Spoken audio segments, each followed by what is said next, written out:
Shalom. I just wanted to do a video to kind of talk to myself and kind of journal just because my laptop crashed. And I used to do it on my laptop. I used to do it on um, photo something. Anyway, I have to clear my mind because I'm going to go crazy. I'm going to go crazy. I haven't been inspired to do poetry and music lately, a lot lately. And that was like my therapy for getting things off of my head. So I have resorted to this video as a way to clear my thoughts and update myself, my future self, on things that could be going on. Why is this about to go out? Like, why does the backlight does not last? Like, shouldn't it stay on if I'm recording? Um, so update, Shira, your pregnancy. Been pretty awesome. You had a pretty easygoing pregnancy. Considering others, or the fact that you hear so many people have morning sickness, aches and pains, nausea. I had food aversions. I couldn't eat meat for a long time. It's specifically beef. Like, I could eat chicken, but the smell of sausage, and of course we eat according to Torah, so we don't eat pork and nothing like that. So when I say sausage and bacon, I'm not talking about pig. But the smell of sausage and the smell of bacon would send me like almost reeling. Not like, not really throwing up feeling, but just kind of like, I can't even do it, which is weird. And of course, coffee. I had a strong aversion to coffee, which is okay because I'm not supposed to be drinking coffee when I'm pregnant, so that was fine. But other than that, oh, and I had severe migraines in the beginning.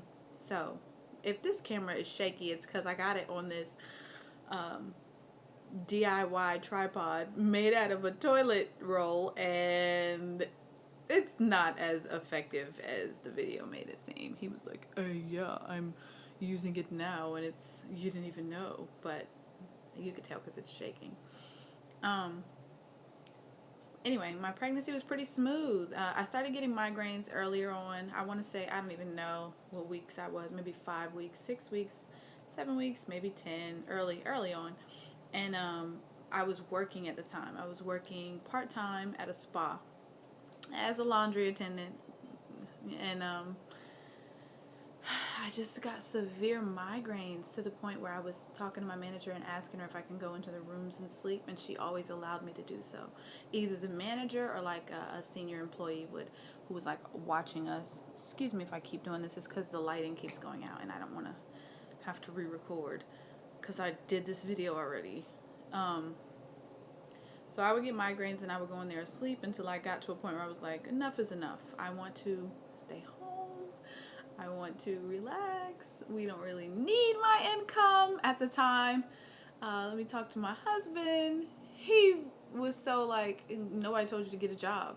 It was just me kind of coming out of that mentality of go getter, independent. I work. Ooh, I bring my own money in. I pay bills, and it's nice to have that feeling of, independency as a woman and to provide for yourself and not have to ask for money. But at the same time, I was so ready to retire. I've been working strenuously since I was 16. And I mean, I'm not trying to be like, oh, it was such a hardship, but I mean, like a man, I had the dirtiest jobs of my own choice. I've had worked at kennels. I've worked in, of course, fast food restaurants, but always the weirdest jobs. Like kennels is weird. I worked at a RV campground, which was weird. I worked at then a Cinnabon, which I just hated it. I worked at Target as in the intimates and makeup section, which was so opposite of. I used to wear makeup in like when I was in high school, before I was baptized, but I kind of stopped and transitioned to a more natural skincare um, lifestyle. But anyway, wow, brain fart. Then I worked as a hotel assistant manager for the most recent before I moved here and got married. So I quit. Anyway, my pregnancy was going great until about my 32nd week, and I went to go get my checkup.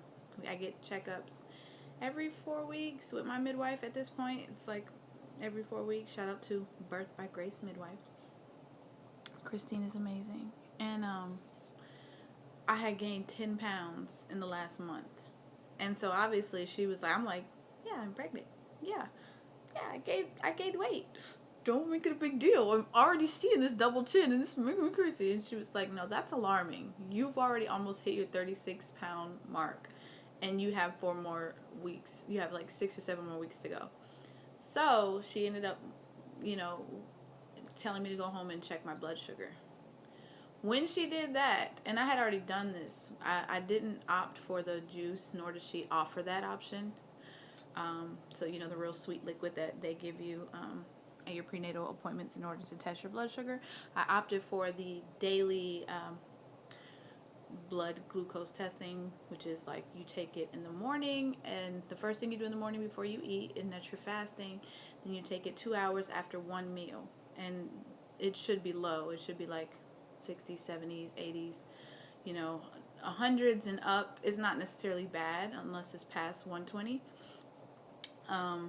But it's kind of alarming for me because like when I first did the testing, I was always like 70s, 80s, 60s even, you know, if I ate ice cream, it was like 102, understandably. But this time it was like 119. And that was like my fasting testing it.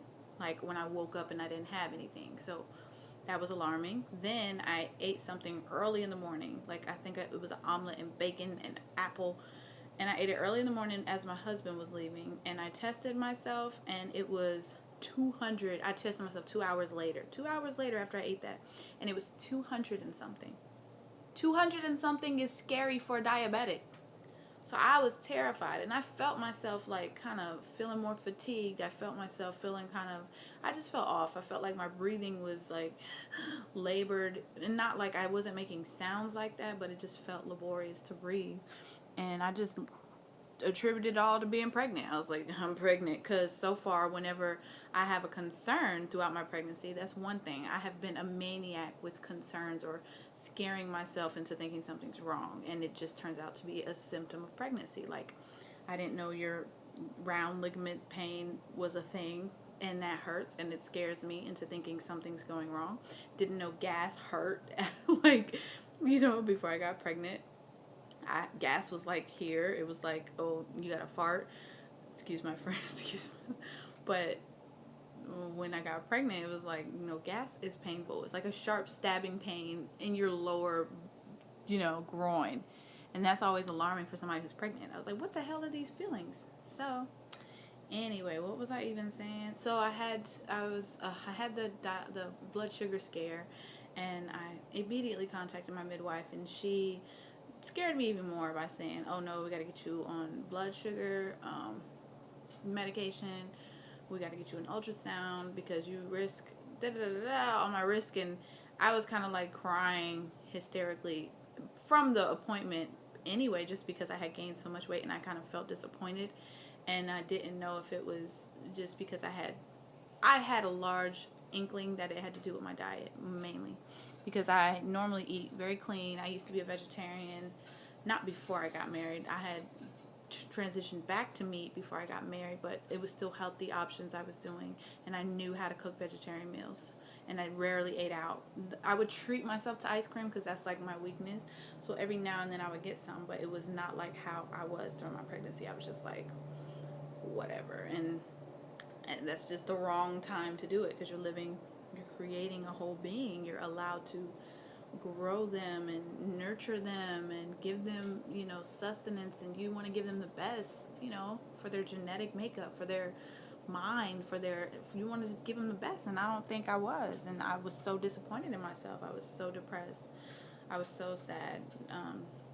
Just when I heard I don't like that, weight gain or test your blood sugar, when I heard there was a problem, I was like, oh no, what did I do? So I had researched the pills that she was going to recommend me, and I was so uncomfortable with the side effects. I forgot even what they were called, glucagon, something like that. And so she ended up calling me back. I was in my herb book, still kind of moping. but coming to terms with the fact that I may have to take it because I've never had high blood sugar. I've never treated it naturally. I'm a very natural person. And I mean that in the realest sense. I used to work at a herb shop. That's another weird job. And so I have tried and tested herbal supplements and bulk herbs, teas, and I know these things work. And I'm not one to go immediately to medicine, and I over research. However, when that fear creeps in, and it's a fear for not only you but your baby, all that stuff can go out the window. You just want to take care of it as soon as possible. And so that's kind of what I was battling with. I was in my herb book, which is a huge manual, like an anti-aging manual, but it has so much information in there about herbs and about illnesses and what you can do naturally. So I was just looking up natural alternatives to controlling your blood sugar because I knew it was diet. I knew carbs, starches, turned into sugar. Like, I knew these things because, again, I worked at a herb shop underneath a nurse and a herbalist, and they endowed me with so much information. But I was still, anyway, so she called me while I was reading that book, and I was going through the motions, and my midwife was just like, so how was your testing? I said, I'm still waiting, because she told me to keep testing it, but test every meal. And I said, I'm still waiting. To be honest with you, I'm a little uncomfortable with the medicine. And I just wanted to know, how long do you want to wait to see if we can, monitor or fix this with diet or with something natural? And she was like, that's why I was calling you. Oh, gosh. Where was I? My husband knocked at the door and scared the crap out of me because I don't know why he's knocking. He has a key. So, I was saying, my midwife offered me an alternative. She was saying, that's why I called you, in order to create a whole nother plan with you and see if we can't control it with diet and with herbal supplements. So, boom, we got to work just looking up different things, which, again, like I said, I was already in the process of doing. So I was looking up, or I was telling her what I was finding. She was telling me what I needed to try, and we came up with a list of different supplements and herbs that I needed to try, as well as a dietary adjustment plan. So, with that being said, I began my 7-day journey of pricking my finger after every meal, 2 hours after every meal, and then just adjusting the way that I was eating, which included a lot of cut out on potatoes, because I put potatoes in a lot of my meals. My husband likes homemade fries. He loves them, and so I do that a lot. I just put potatoes as like this. It's like the staple of all my meals. You know what I mean? Like, it's just, I make mashed potatoes. I make curry with potatoes. I put the potatoes in my cabbage. I mean, sweet potatoes, everything. I just use potatoes a lot, and then rice as well, because like I love rice, and I like making a whole bunch of different dishes with rice. Of course, rice is another staple, but I used to be more conscious of what kind of rice and do more whole grain or more white jasmine, but now it's just white rice, long grain rice. So I know I had a lot to do with it, the decisions that I was making that I normally wouldn't. So anyway, I started this journey, and it was very hard. It was very taxing because, like, I don't know if y'all know how sugar is indeed a drug, in the same regard that caffeine is legit a drug. You will go through withdrawals and have physical and emotional symptoms of withdrawal because you can't have your fix. And I have been on sugar, like, I have been consuming a lot more sugar than I realized, especially in my juices. That's probably the hardest, and that was the hardest and still is the hardest thing for me to give up. Because I would cut back on ice cream every now and then, which, again, it was my treat. But juice was, like, every morning I was drinking orange juice, So I had to cut back on, not cut back. I stopped it because I'm not going to play with it. I'm not going to do just a little bit. Oh, I could spike it. I could take this. My treat was a Cliff Bar. And it's a chocolate brownie Cliff Bar. And it has a lot of carbs in it, but I was counting carbs. So I was like, that's my treat, nothing else. Or fruit would be my treat. And it would be like a small portion. So I definitely got acclimated to it really quick and noticed through the grace of the Most High, through His mercy, that we were able to control it through diet and through herbs. Because a lot of women aren't. And again, it's not necessarily their fault. Diet plays a part, but when you're pregnant, hormones also play a part. And there's hormones that are released that inhibit your insulin activity or reception is something that inhibits something that normally wouldn't do that when you're pregnant. And it's legit from the placenta that causes, us to not be able to break down or use sugar like we normally would. So sometimes it's not mommy's fault. Mommy can be eating perfectly. She can be exercising. And then her sugar can still be like really high in the morning, or she's just not breaking it down. So I incorporated diet. I incorporated herbs, and then we were exercising. We were walking every day, and then I had a cardio video, a gestational diabetes cardio video that I was doing. Even though I wasn't claiming that I had that, I was more so convinced that it was an incidental thing, and that it could be controlled. And through Yah's mercy, it was. And so I'm still doing that because I don't want to kind of just do it for the tests that I was taking, like the blood sugar test. I feel like something's in my hair.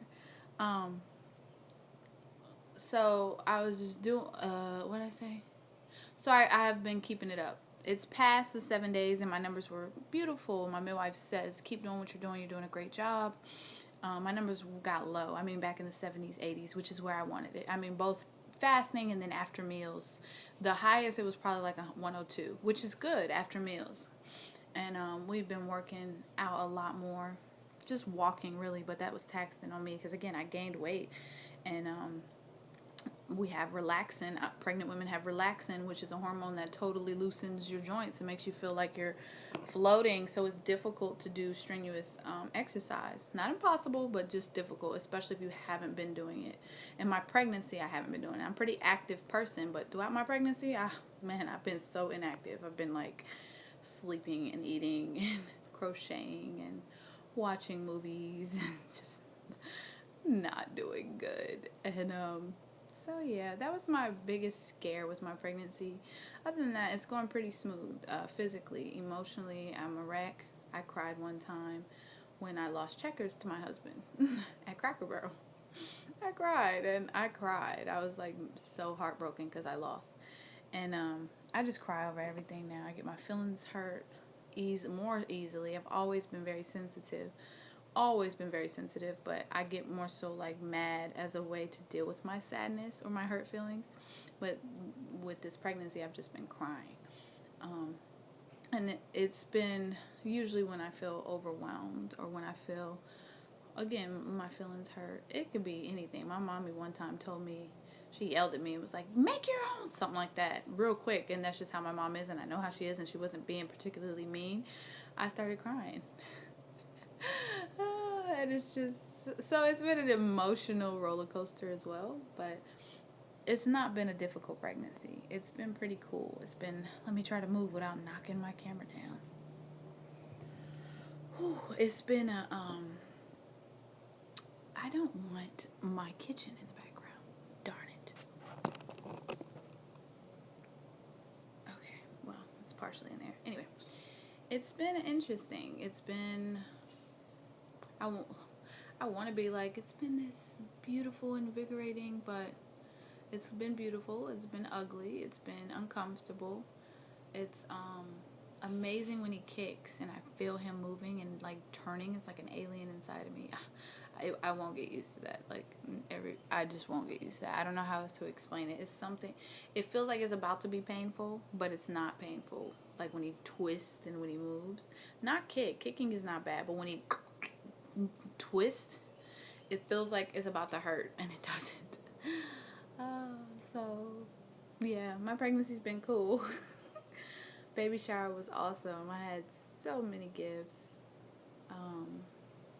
We had so many gifts. We were just blessed by so many of the sisters from our congregation, from our family, friends. Just blessed. Like, we have so much stuff, so much clothes that he probably is not even going to go through. We don't really need much. There's a few things I want as far as baby products for him, but we don't really need much. I'm just thankful. But yeah, that's been my pregnancy or update, and I'm gonna leave it at that because otherwise I could talk on all day. I can just go on random tangents about everything, about this dress that is very interesting, and it has this Velcro attachment here that keeps coming off. It keeps coming off if I raise my hands too high, or if I bend over, or if I turn, it goes, and I'm like, this is such a cute dress, but I don't like that Velcro thing, and I wish I could sew. I started, but I stopped. So yeah, like that. So anyway, I'm gonna end the video. Shalom, Shira.